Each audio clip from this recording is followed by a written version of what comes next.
I woke up to an unbearable heaviness in my body, as if I were submerged in thick, unmoving water. My eyelids felt glued together, and it took an enormous effort just to peel them open. The bright, artificial light of the hospital room stabbed into my retinas, making me wince. A slow, rhythmic beeping echoed in the sterile silence, and when I turned my head slightly, pain shot through my skull like a lightning bolt. My throat was dry, my lips cracked. I tried to speak, but only a weak rasp came out. Panic settled in as I took in my surroundings. Wires ran from my arms to machines that hummed softly beside me. A dull ache throbbed in every inch of my body. My legs, my ribs, even my fingertips felt foreign, as though they weren't truly mine anymore. Where was I? What had happened to me? My mind was a foggy abyss. The last thing I could clearly remember was driving home after a long day at work. I had been exhausted, barely keeping my eyes open behind the wheel, but I was determined to surprise Daniel, my husband, with dinner. It was a small gesture, but after weeks of feeling distant from him, I wanted to do something to reconnect. But then, nothing. A blank space. A missing gap in time that made my skin crawl. How long had I been here? Had anyone been looking for me? Had Daniel? Summoning the last of my strength, I parted my lips again, forcing out a whisper. Daniel. The sound barely made it past my lips, but the nurse sitting nearby heard me. She turned immediately, a sympathetic look crossing her face. Mrs. Carter, she said softly, standing to adjust something on the machine beside me. You're awake. That's wonderful news. My heart pounded. Wake. Had I been asleep? My body felt like it had been through a war, but I had no memory of how I had ended up like this. It happened? I croaked, my voice weak and unfamiliar. The nurse hesitated. You were in an accident. A severe one. You've been in a coma for 2 weeks. The words hit me like a truck. 2 weeks. I blinked, trying to process the information. I had been unconscious for half a month. The idea was terrifying, but a more pressing thought filled my mind. My husband. My voice was hoarse, but the desperation in my tone was unmistakable. Has Daniel been here? There was a brief pause, just long enough for dread to creep in. The nurse's lips pressed together before she finally answered. He visited for the first few days, but he hasn't been back in over a week. A sharp pain bloomed in my chest, and this time it had nothing to do with my injuries. The room blurred as my vision swam with unshed tears. Daniel hadn't come back? 1,000 possibilities ran through my mind, each one worse than the last. Maybe he thought I wasn't going to wake up. Maybe seeing me like this had been too painful for him. Maybe he didn't care. I refused to believe that. He was my husband. The man who had held me when I cried, who had kissed me in the rain, who had once sworn to love me through sickness and health. He wouldn't just leave me. A suffocating feeling wrapped around my chest as I reached weakly for my phone on the bedside table. The nurse hesitated before handing it to me. My fingers trembled as I unlocked the screen, a flurry of messages popping up, dozens of missed calls and texts, but none from Daniel. My heart pounded as I scrolled, searching for his name, hoping to find some sign that he had been worried about me. But there was nothing. Instead, my screen was flooded with messages from Sophie, my best friend. The most recent one, sent just hours ago, sent an icy chill down my spine. Call me as soon as you wake up. It's important. A lump formed in my throat. Something was wrong. I could feel it deep in my bones. My hands were shaky as I pressed the call button. Sophie picked up on the first ring. Emma, she breathed, her voice thick with emotion. Oh my God. You're awake.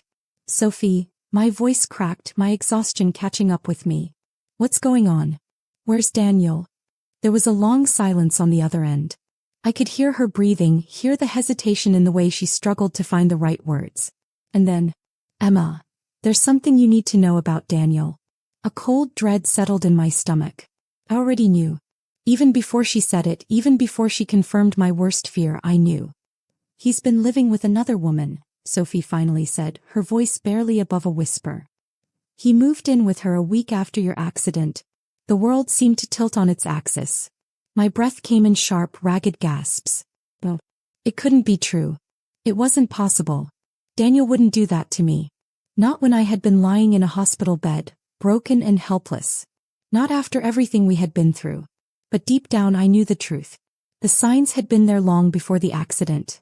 The late nights at work, the mysterious phone calls, the way he had stopped looking at me like I was the love of his life. I had ignored it, convinced myself that I was imagining things, that I was just being insecure. Now I had the proof. I clenched my fists, my nails digging into my palms. He had left me. He hadn't even waited to see if I would survive before moving on. He had replaced me like I was nothing more than a broken object, discarded when it no longer served its purpose. I wanted to scream, to cry, to crumble under the weight of my heartbreak. But instead something else took root inside me. A slow-burning fire. A silent, unyielding rage. I would recover. I would rise from this. And when I did, I would make him regret ever choosing her over me. The weight of Sophie's words crushed me. I felt like I was suffocating, drowning in a sea of betrayal that I never saw coming. Daniel was with another woman. He hadn't just abandoned me in a hospital bed. He had replaced me entirely, erasing me from his life like I was nothing more than an inconvenience. The worst part, he had done it so quickly. A week after my accident, while I was still unconscious, fighting to wake up, he had already moved in with her. Tears burned my eyes, but I refused to let them fall. I had wasted years loving a man who had discarded me without hesitation. I wouldn't waste another second crying over him. Emma? Sophie's voice was gentle but laced with concern. Are you okay? Do you want me to come to the hospital? I swallowed the lump in my throat and took a slow, steadying breath. No, I said, though my voice wavered. I'll be okay. Sophie hesitated. I know you, Emma. And I know you're trying to act strong right now, but this is huge. I don't want you to go through this alone. I clenched my jaw, forcing myself to push past the emotions threatening to consume me. Alone. That word hit hard. Daniel had made sure of that, hadn't he? He had abandoned me in every sense of the word. But I wouldn't let his betrayal define me. I just need time, I murmured. I need to think. The moment we hung up, exhaustion took over. My body felt like it had been through a war, because it had. Not just physically but emotionally. I wasn't just healing from the accident anymore. I was healing from the deepest betrayal of my life. The next few days in the hospital were agonizing, but not just because of the physical pain. Every time I closed my eyes, I imagined Daniel with her. Was she someone I knew? Had he loved her before I even got hurt? Had he been planning to leave me all along? The questions haunted me, but I forced myself to focus on one thing. Getting better. Every time the doctors asked me to push through the pain, I did. Every time I had to sit up despite the sharp sting in my ribs, I gritted my teeth and did it anyway. When they told me I'd need months of therapy to regain full mobility, I told them I'd do it in half that time. Because this wasn't just about healing. It was about revenge. I wasn't the type to seek vengeance in the traditional sense. I didn't want to beg Daniel to come back or scream at him for what he had done. I wanted to make him regret it. I wanted to rebuild myself so completely that he wouldn't even recognize the woman he had left behind. My first step. Getting out of the hospital. On the day of my discharge, Sophie arrived to pick me up. She was dressed in her usual effortlessly stylish way. Dark jeans, a leather jacket, and sunglasses that made her look like she belonged on a magazine cover. When she saw me in the wheelchair, she let out a sharp breath. Damn, Emma. You really went through it, huh? I let out a dry laugh. You could say that. She crouched down in front of me, her expression serious. Listen, I know you don't want to talk about Daniel yet, but when you're ready, I'm here. And if you want to make him pay, I'm here for that too. A slow, small smile curled on my lips. Oh, he's going to pay, I murmured. But not in the way he expects. Sophie's grin was wicked. That's my girl. As she wheeled me out of the hospital, the cold autumn air hit my skin, and for the first time in weeks I felt truly awake. This wasn't just the end of my hospital stay. This was the beginning of something new. Daniel thought he had left me broken. But he had no idea what was coming next. The first few weeks after leaving the hospital were brutal. My body was weak, my movements stiff, and every step felt like dragging dead weight. But I refused to wallow. Pain was temporary. Betrayal, however, left a permanent scar, and I was going to make sure that mine wasn't just a reminder of what I had lost. It was going to fuel me into becoming someone stronger. Someone unstoppable. Sophie, true to her word, was by my side every step of the way. She moved me into her apartment, refusing to let me be alone in my old place. The place where Daniel had once whispered promises that now felt like cruel jokes. I'm not going to let you sit in that house and torture yourself, Emma, she had said firmly, dragging my suitcase into her spare bedroom. "You need a fresh start and it begins here." At first I didn't argue. I was too exhausted, too consumed with the burning ache in my chest to fight her on it. But the longer I stayed, the more I realized she was right. I needed a fresh start. And it began with rebuilding myself from the ground up. I threw myself into physical therapy with a ferocity that surprised even my doctors. Every session was torture. My muscles screamed, my bones ached, and every day felt like an uphill battle. But I refused to give up. Each time I lifted myself 1 inch higher, each time I took an extra step, I imagined Daniel watching from a distance, seeing me rise from the ashes of what he had left behind. Sophie, ever the fierce protector, didn't let me sulk for long. She made sure I ate, made sure I didn't spiral into self-destruction, and, most importantly, she made me laugh. Even when I didn't want to. "You know," she said one evening as we sat on her balcony, a glass of wine in her hand, "the best revenge isn't screaming at him or keying his car. It's glowing up so hard that he drowns in his own regret." I smirked. "So what? You're saying I need a hotter-than-ever transformation?" He grinned. "Oh babe. I'm saying we burn his world to the ground just by existing." And just like that, the mission was clear. Step 1. Get stronger. I kept up my physical therapy, doubling my efforts. Every time my legs trembled from exhaustion, I reminded myself, I will not be a victim. Step 2. Reinvent myself. I cut my hair, changed my style, and updated my entire wardrobe with clothes that screamed confidence rather than comfort. Sophie dragged me to the salon, where she made the stylist chop off my damaged shoulder-length hair into a sleek chin-length bob. When I looked in the mirror, I barely recognized myself. Step 3. Reclaim my independence. I refused to let the accident or Daniel define me. I found a new job, one that didn't remind me of all the years I had spent supporting a man who never deserved it. It wasn't easy, but every step forward felt like a middle finger to the past. And then came the unexpected encounter. It happened at a coffee shop a few blocks from Sophie's apartment. I had been feeling stronger that morning and decided to walk there myself. A small victory in my ongoing recovery. As I stood in line, scrolling through my phone, I heard a deep, familiar voice behind me. "Emma?" My heart lurched. Not him. Please not him. I turned slowly, my body going rigid, and there he was, Daniel. For a split second I felt the old pain rise, the ghost of what we had. But then I really saw him. He didn't look the same. His hair was disheveled, his usual crisp suit slightly wrinkled. There was an unease in his eyes, a flicker of something I couldn't quite place. He wasn't the confident, put-together man I once loved. He looked lost. "Emma," he said again, softer this time, like he couldn't believe I was standing in front of him. I didn't know you were out of the hospital." I lifted my chin. "I figured as much." His jaw tightened, and for the first time I saw guilt in his expression. "Good. Let him feel it." "How are you?" he asked, his voice laced with something that almost sounded like regret. I smiled. Not the broken, fragile smile he was probably expecting, but a real, confident one. "I'm better than ever." And I meant it. This was just the beginning. Walking away from Daniel that day at the coffee shop felt like stepping into a new version of myself. One that wasn't weighed down by heartbreak, one that didn't crave his validation. For the first time since my accident, I wasn't the one left behind. I was the one walking away. But the encounter sparked something unexpected. He started reaching out. At first, it was subtle, likes on my social media posts, a comment here and there. Then the text started. "Hey, can we talk? I know I messed up, Emma. Please just hear me out." I ignored every single one. Sophie, of course, was thrilled. "Oh my God," she laughed one evening as we lounged in her apartment drinking wine. "He's spiraling. I bet his new toy isn't as perfect as he thought she'd be." I smirked, swirling the wine in my glass. Let him suffer. He made his choice. And yet part of me was curious. Not because I wanted him back. God no.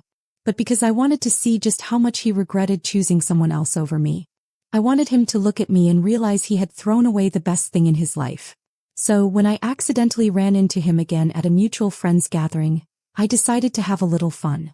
The second I walked in, his eyes were on me. I could feel them tracing every inch of the woman he had abandoned. I had dressed with intention, form-fitting black dress, red lips, a confidence that radiated through every step I took. I wasn't just healed. I was reborn. He approached cautiously, almost like he wasn't sure he was allowed to. Emma, he breathed, his eyes searching mine. You look amazing. I took a slow sip of my wine, arching a brow. I know. His throat bobbed as he swallowed. Can we talk? I tilted my head, feigning thoughtfulness. Oh, I don't know. It's been a while. You seemed pretty occupied with, what's her name again? His face darkened, and that's when I knew. It wasn't working out with her. Good. Emma, please, he sighed. I made a mistake. I let out a soft laugh, shaking my head. No, Daniel. You made a choice. A very clear one. And I lived with the consequences of it. Now you get to do the same. He ran a hand through his hair, frustration evident. I was scared. You were in a coma and I didn't know if you'd wake up, and she was there. But there was. The classic I was weak excuse. I met his gaze, my expression unyielding. So instead of staying by my side, you ran straight into someone else's bed? If that's what you do when things get tough, I really dodged a bullet. He looked like I had slapped him. For a second I almost pitied him. Almost. But then I remembered the months I had spent crying, the loneliness of waking up to an empty hospital room, the way he had erased me from his life as if I had never mattered. Well, he didn't deserve my pity. I miss you, Emma, he said, his voice raw. I made the biggest mistake of my life. I leaned in slightly, just enough to make his breath hitch. Then with a smirk I whispered, I know. Then I turned and walked away, leaving him standing there, drowning in his own regret. After that night something in me shifted. I was finally free. Free from the weight of Daniel's betrayal. Free from the self-doubt that had whispered lies into my ear for months. I had thought that seeing him grovel would bring me closure, but in reality the closure came from realizing I no longer cared. And with that realization came something I hadn't expected. A readiness to move on. It started small. Flirting. Sophie, ever the instigator, had practically thrown me back into the dating pool. Enough with the revenge arc, she had said one evening, tossing my phone onto my lap with a dating app open. Time for the glow-up arc. You don't just heal, you thrive. I had rolled my eyes but played along, swiping half-heartedly through profiles. I wasn't looking for anything serious. I just wanted to feel wanted again. To remind myself that I was still desirable, still capable of something beyond heartbreak. And then I met him. It wasn't through an app. It wasn't some grand, cinematic moment where our eyes met across a crowded room. Oh, it was something simple. Panic. It happened at the gym. I had pushed myself hard that day, determined to regain my full strength. My legs no longer felt like they belonged to a stranger, and each weight I lifted was a silent victory. That's when I noticed him, Noah. Tall, effortlessly fit, with warm brown eyes that crinkled at the corners when he smiled. He had been using the equipment next to me, and at some point we both reached for the same dumbbell at the same time. Sorry, I said quickly, pulling my hand back. No, go ahead, he replied smoothly, stepping back. His voice was deep, but not in an intimidating way. It had a warmth to it, like someone who knew how to laugh even when life got tough. I smirked. What, afraid I'll outlift you? He chuckled. Hey, if I see you bench more than me, I'll be impressed, not offended. I had laughed genuinely, and something inside me clicked. Over the next few weeks we kept running into each other. A quick nod here, a passing joke there. Then one day he offered to spot me, and before I knew it we were having full conversations between sets. I learned that he was a physical therapist, which explained why he was so comfortable in a gym. You work with people recovering from injuries? I had asked, arching a brow. He nodded. Yeah. I help people regain their strength after accidents or surgeries. A lot of them come in feeling like they've lost control over their own bodies, and my job is to help them get it back. Something about that hit deep. I didn't tell him right away about my own recovery, but as we talked more, I realized that Noah wasn't just easy to be around, he was different. He didn't talk to me like I was fragile. He didn't look at me with pity. He saw me. The real me. One evening, after another gym session, he wiped his forehead with a towel and shot me a grin. All right, Emma, I have to ask.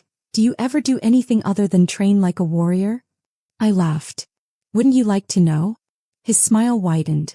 I would actually. Dinner this Friday? I hadn't been on a real date since Daniel.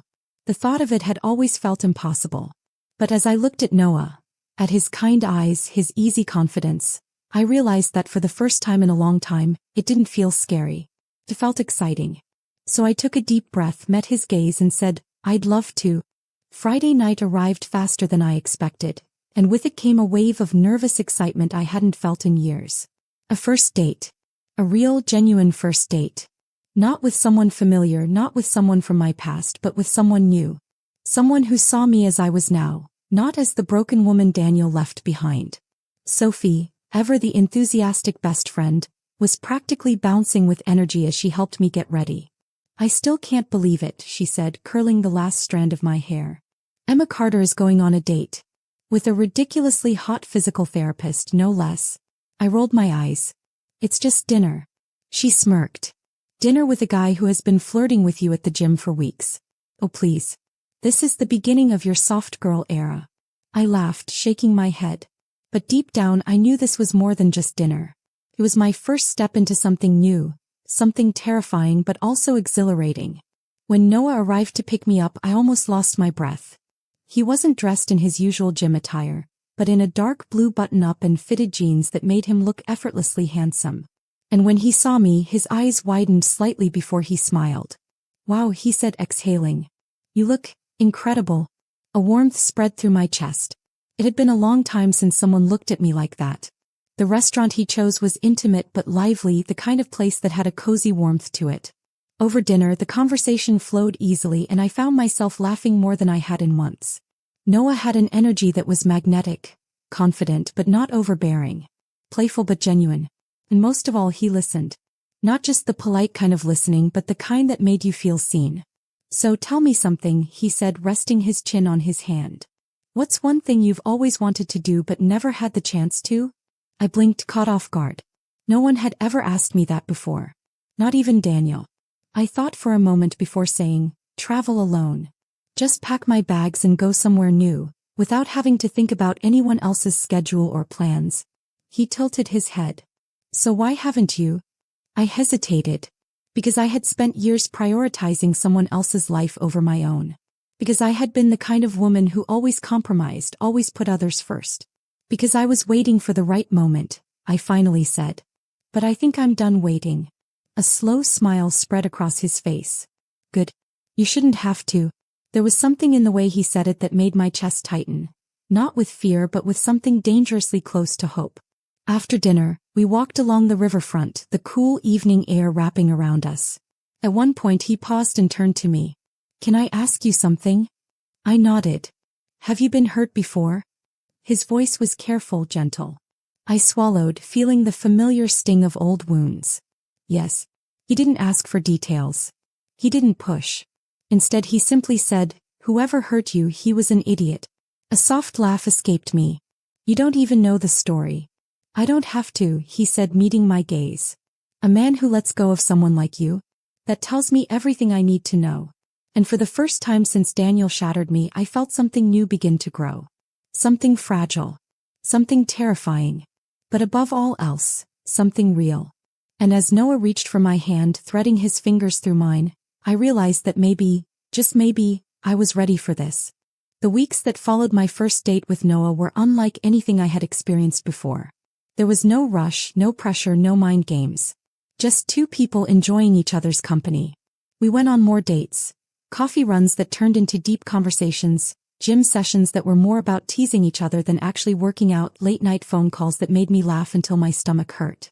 And yet, despite how good it felt, a part of me hesitated. Some nights, when I was alone, the past would creep in like a shadow at my doorstep. Daniel. The betrayal.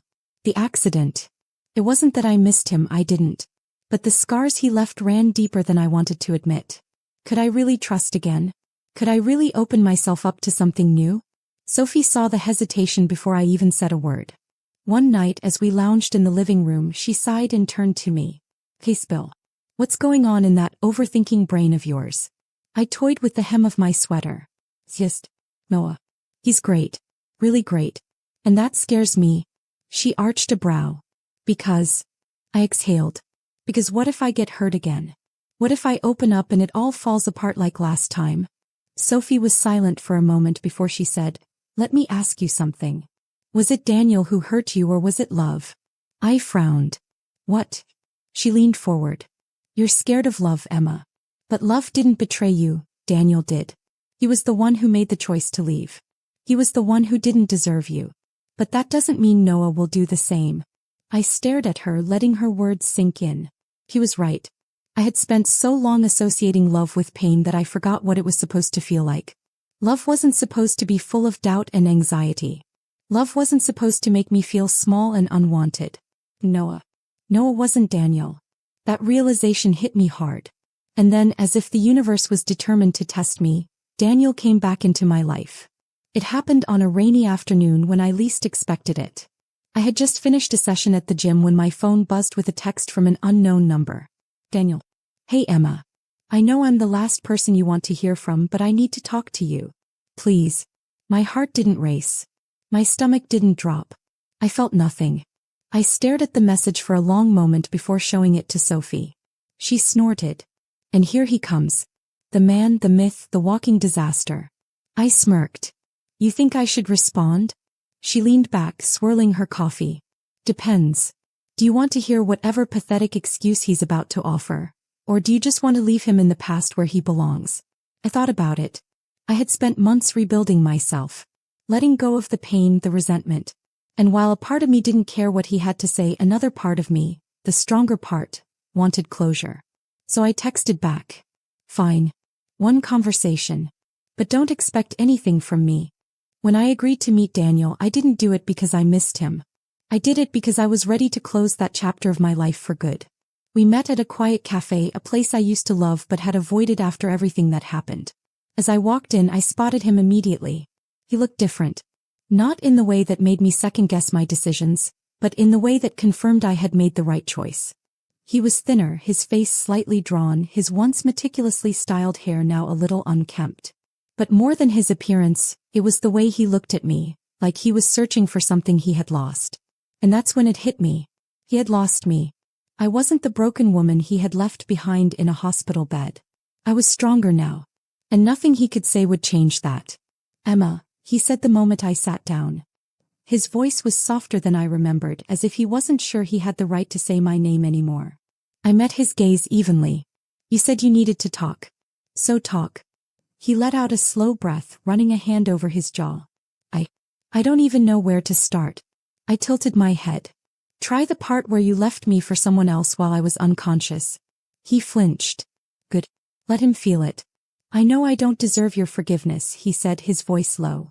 I made the worst mistake of my life, Emma. He swallowed hard, his hands clasping together on the table. I was a coward.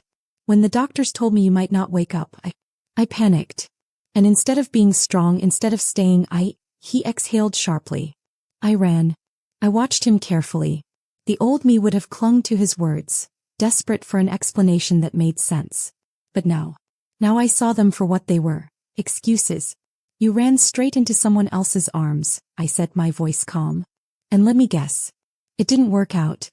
His silence was answer enough. I let out a soft, humorless laugh. That's why you're here, isn't it? Because now that she's gone, you think you can come back. His eyes snapped to mine. No, Emma, that's not, he exhaled. I know I can't fix what I did. I know I lost you. But I need you to know that I regret it. Every single day. I leaned back in my chair, folding my arms. And what do you expect me to do with that? Feel sorry for you? His face fell. No. I miss you. And I needed you to know that. The weight of his words settled between us, but they didn't hurt me the way they once would have. Because I didn't miss him. I had spent months picking up the pieces of myself, and for what? So he could show up and ask for absolution? No. He didn't get that from me. I stood up, grabbing my bag. Well, Daniel, now you know how it feels. He looked up at me, eyes filled with something I refused to acknowledge. Emma. I gave him one last look, one that made it clear there was no way back. This conversation? It's the last one we'll ever have, I said simply. I'm not angry anymore, Daniel. I don't hate you. But I also don't love you. Not even a little bit. His face crumbled. I turned and walked away. Walking out of that cafe, I felt lighter than I had in years. The past no longer had power over me. Daniel was nothing more than a memory, a lesson learned, not a wound that still bled. And for the first time in a long time, I was ready to fully embrace the future. That future, it seemed, had Noah written all over it. Since our first date, things between us had only gotten better. Unlike Daniel, Noah didn't play games. He didn't leave me questioning my worth or wondering where I stood. He showed up, consistently, wholeheartedly, and without hesitation. The night after my meeting with Daniel, Noah and I had dinner at his place. It was simple: homemade pasta, a bottle of wine, music playing softly in the background. But it felt like home. He watched me carefully as we ate, his gaze full of quiet curiosity. "You're different tonight," he finally said, setting his fork down. I smiled. "Good different." "Definitely," he murmured. "You seem lighter. Like you let go of something heavy." I hesitated for a moment, then nodded. "I saw Daniel today." His jaw tightened slightly, but he didn't interrupt. "He wanted to talk," I continued, swirling my wine glass. "He told me he regretted everything, that he missed me. And you know what?" I looked up at him, meeting his gaze. I didn't feel anything. Not anger, not sadness, nothing. Noah studied me for a long moment before his lips curved into a slow smile. "That's a good feeling, isn't it?" I exhaled, nodding. "Yeah, it really is." He leaned back in his chair, his expression softening. "I've been waiting for you to see what I've seen from the beginning." I raised an eyebrow. "And what's that?" "That you're stronger than you think," he said simply. "That you're not defined by what happened to you. And that you—" His voice lowered slightly, his fingers tracing slow patterns on the stem of his glass. "Deserve more than someone's regret. You deserve someone's whole heart." A warmth spread through me, deeper than attraction, deeper than infatuation. This was something real. I set my glass down and stood, walking toward him. He watched me, eyes flickering with something unreadable. When I reached him, I placed my hands on the arms of his chair, leaning down until our faces were just inches apart. "Noah," I murmured. "Yes." His voice was calm, but I could hear the slight hitch in his breath. I smiled, brushing my lips softly against his. "Thank you for being patient with me." His hands came up to cup my face, his touch gentle but sure. "You were always worth waiting for, Emma." And when he kissed me, really kissed me, I felt it in my bones. This wasn't like the past. This wasn't a love that needed proving or fixing or chasing. This was a love that felt right. And this time I wasn't afraid of it. After that night, things between Noah and me changed in the best way possible. There were no walls between us anymore.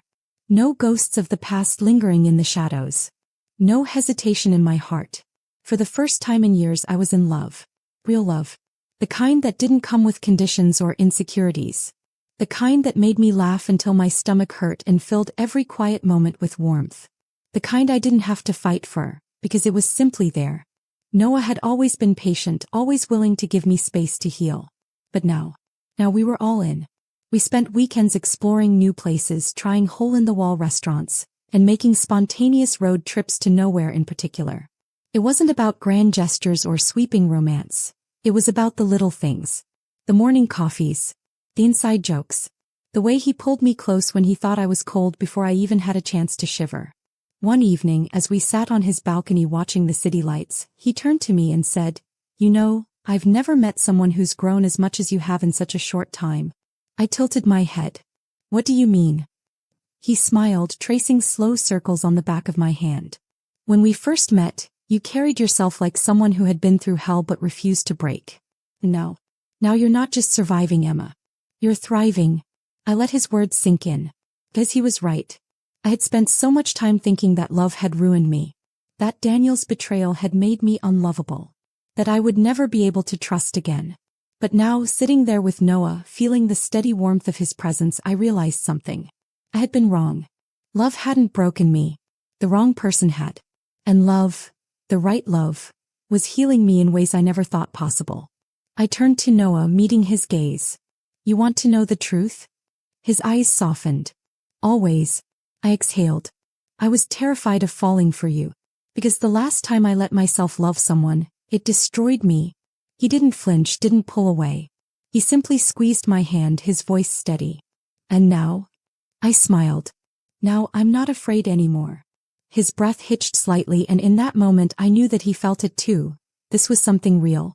Something worth holding on to.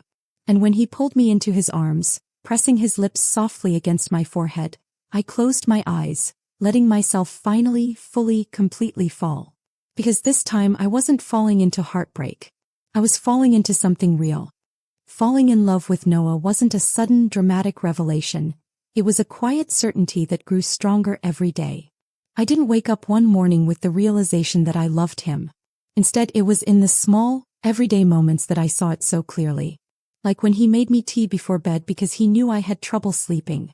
Or the way he always walked on the side of the sidewalk closest to the road, as if protecting me was instinctive. Or how he looked at me, not as someone who had been broken but as someone who had rebuilt herself. One evening after dinner at his place, we sat on his couch, my legs curled under me as he absent-mindedly ran his fingers through my hair. "You ever think about what's next?" he asked softly. I glanced up at him. "What do you mean?" His lips quirked in that familiar, teasing way. "For us," I swallowed, my heart stuttering. "I think about it," I admitted. "But I guess I'm still getting used to the idea of a future that isn't just about me." Noah's fingers traced lazy circles on my arm. "I get that. You spent so long fighting to stand on your own that it probably feels strange to let someone stand with you." I nodded. "It does. But it's not a bad strange." His eyes softened. "Good." A comfortable silence settled between us, but I could feel something shifting, like we were on the edge of something big. And then, almost as if the universe wanted to test my certainty, Daniel called. I stared at my phone, his name flashing on the screen. Bo saw it too. He didn't react, didn't tense up or pry. He simply waited, his gaze steady on mine. I let the phone ring. Then I blocked the number. No hesitation. No second thoughts. I set the phone down, exhaling as a weight I hadn't even realized I was carrying lifted off my chest. When I looked up, Noah was watching me with a small, knowing smile. "Felt good, didn't it?" he murmured. I let out a breathless laugh. "Better than I expected." He brushed his knuckles along my cheek, his touch feather-light. "I'm proud of you." And in that moment it hit me, this was what love was supposed to feel like. Not painful. Not uncertain. Not like a battle I had to fight just to be chosen. It was peace. It was safety. It was home. I reached for his hand, intertwining my fingers with his. "I love you, Noah." His eyes widened slightly, like he hadn't expected me to say it first. But then his smile, God, that smile. "I love you too, Emma." No hesitation. No second thoughts. Just love. Saying I love you to Noah wasn't the end of my journey. It was the beginning of something new. Something I never thought I'd have again. For the first time in my life, I wasn't waiting for the other shoe to drop. I wasn't afraid. There were no shadows of doubt, no whispers of past betrayals holding me back. What I had with Noah was real, and I knew, deep in my bones, that I was exactly where I was meant to be. A few weeks after that night, we took a weekend trip to a quiet cabin by the lake. It wasn't some extravagant getaway, but it was perfect. Just us, no distractions. No reminders of the past. One evening, as we sat by the water watching the sun dip below the horizon, Noah exhaled a quiet breath. "I have a question," he said, his voice steady but soft. I glanced at him, amused. "That sounds serious." He chuckled. "It is. Kind of." I turned fully to face him. "Hey, I'm listening." He hesitated for a second, as if choosing his words carefully. Then he looked at me, really looked at me, and I saw everything in his eyes. "Do you still want to travel alone?" I blinked. "What?" He gave me a small smile. "That night, on our first date, you said you always wanted to just pack your bags and go somewhere by yourself. Do you still feel that way?" I thought about it. Once that dream had been about freedom. About proving to myself that I didn't need anyone, that I was strong enough to stand on my own. But now. I smiled, shaking my head. "No. I still want to travel, but..." I reached for his hand, squeezing it gently. "I think I'd rather do it with you." His fingers tightened around mine. "Good," he murmured. "Because I've been thinking about taking some time off work. Maybe a long trip. Just the two of us." I laughed softly. "Are you asking me to run away with you?" He smirked. "I'm asking you to start our own adventure." I stared at him, warmth spreading through me like sunlight after a storm. This was my new beginning. Not one built on revenge or proving something to anyone, but one built on love. Real, steady, unwavering love. I leaned in, pressing my forehead against his. "Let's do it." He grinned. Yeah. And just like that, the past was truly behind me. No more ghosts. No more pain. Just us. Just a future I never thought I'd have, but now I wouldn't trade for anything.